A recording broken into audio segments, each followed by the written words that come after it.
asalaamaaleykum suñu mbokk téléspectateurs yi ñu ngi leen di dalal jàmm seen télévision majeure la RTS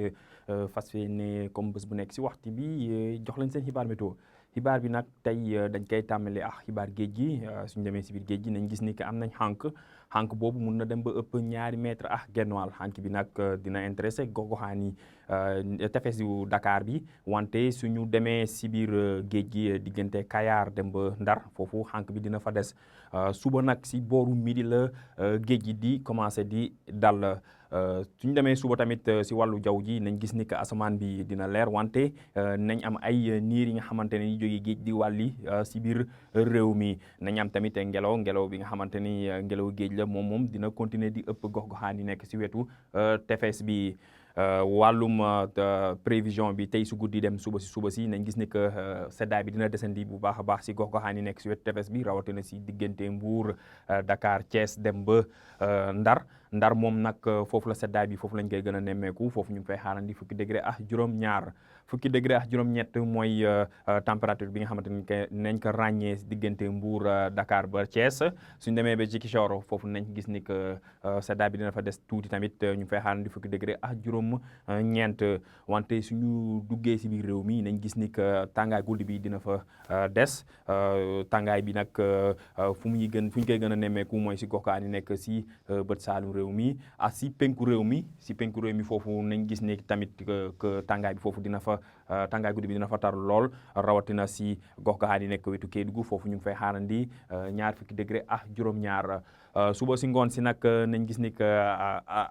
asamaan bi dina leer wante nañ am ay niir yi nga xamante ni nañ wàlli si biir réew mi si goxaan yi nekk si bët gànnaar réew mi si digg réew mi tamit foofu nañ fa gis ay niir wante niir yi nag fu mu gën a bëree mooy si goxaan yi nekk diggante Kolda dem ba Kédougou yéeg ba Tambacounda ak Bakel niir yooyu nag mooy niir yi nga xamante ni day jógee goxaan yi nekk wetu Guinée di wàlli di ñëw suñu gox yi wàllum tàngaay bi nag nañ gis ni que tàngaay bi dina wàññeeku bu baax si gox-goxaan nekk si wetu tefes bi diggante Dakar Thiès ba Ndar foofu ngelaw géej bi dina ëpp bu baax dina wàññi tàngoor bi Dakar nag ñu ngi fay xaarandi 20 degré ak juróom-ñett ñu ngi koy xaarandi si Thiès suñu demee ba Ndar foofu ñu ngi fay xaarandi 20 degré ak juróom-ñeent suñu xuusee si biir réew mi nañ gis ni que température yi foofu yokku nañ bu baax a baax te tàngaay bi moom la ñuy gën a nemmeeku température bi dañ dem ba ëpp 20 degré suñu xoolee si digg réew mi diggante Diourbel Kaolack ba Kaffrine foofu nañ gis ni que tàngaay bi dina fa des rawatina sa Kaffrine foofu ñu ngi fay xaarandi 20 degré ak ñett 20 degré ak ñett tamit ñu ngi koy xaarandi si Kolda suñu xuusee si penku réew mi foofu la tàngaay bi gën a tare diggante Bakel dem ba Matam nag gis ngeen ni si naatal bi foofu tàngaay bi dina dem ba ëpp 20 degré ak juróom loolu mooy waral ni que tàngaay bi dina tar lool suba si gox-goxaan yi nekk si penku réew mi kon mbokk yi suñ ñu xoolee nañ gis ni que xànk bi dina des si biir géej gi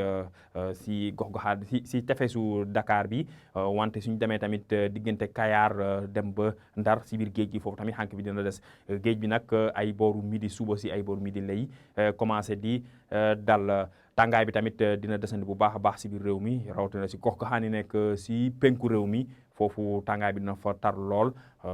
suñ demee si gox-goxaan yi nekk wetu Matam foofu température dina yéeg ba 20 degré ak juróom wante si tefes bi nañ am toujours ngelaw géej bi foofu dina fa ëpp bu baax te dina wàññi tàngoor bi kon mbokk yi lii la ñu amoon si xibaar ñu leen di dox di jaajëf ba suba.